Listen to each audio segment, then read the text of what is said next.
Assalamualaikum warahmatullahi wabarakatuh. Perkenalkan, nama saya Muhammad Sawal, NIM 2022-10173. Di sini saya akan menjelaskan materi praktik korupsi dalam perusahaan multinasional MNC di Indonesia. Situasi: perusahaan multinasional MNC yang beroperasi di sektor tambang di Indonesia telah dituduh terlibat dalam praktik korupsi dalam upaya memperoleh izin dan mengelola sumber daya alam negara tersebut. Strategi penyelidikan: penelusuran dokumen. Tim investigasi melakukan penelusuran terhadap dokumen-dokumen perusahaan terkait perizinan, kontrak, dan pembayaran kepada pihak terkait. 2. Wawancara: mengumpulkan kesaksian dari saksi-saksi kunci, termasuk pejabat pemerintah, karyawan perusahaan, dan pihak terkait lainnya. 3.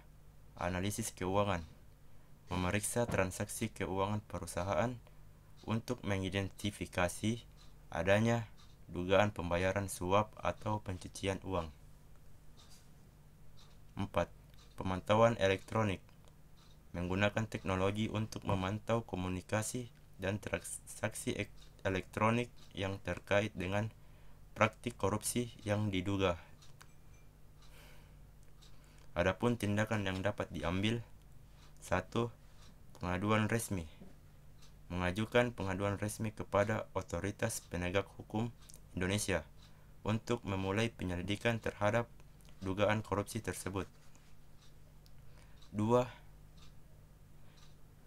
Kita bisa menghentikan sementara operasi tersebut, menghentikan sementara operasi perusahaan, dan menahan akses ke sumber daya alam hingga penyelidikan selesai dilakukan. 3. Pembersihan manajemen: memecat atau menangguhkan pejabat perusahaan yang diduga terlibat dalam kasus korupsi ini. 4. Melakukan kerjasama dengan otoritas terkait, berkoordinasi dengan otoritas pemerintah Indonesia untuk memberikan informasi dan kerjasama penuh dalam penyelidikan dan penegakan hukum. 4. Adapun dampaknya, yaitu reputasi perusahaan MNC menghadapi kerugian reputasi yang signifikan dan kehilangan kepercayaan investor dan masyarakat. 2.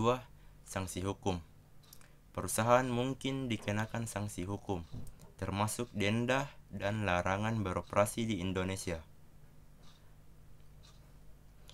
Kebijakannya pun dapat berubah.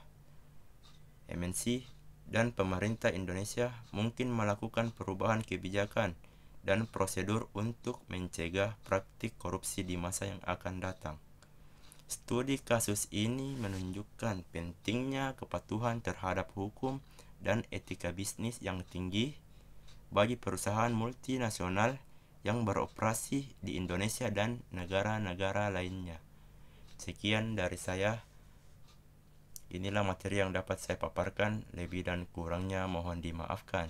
Wassalamualaikum warahmatullahi wabarakatuh.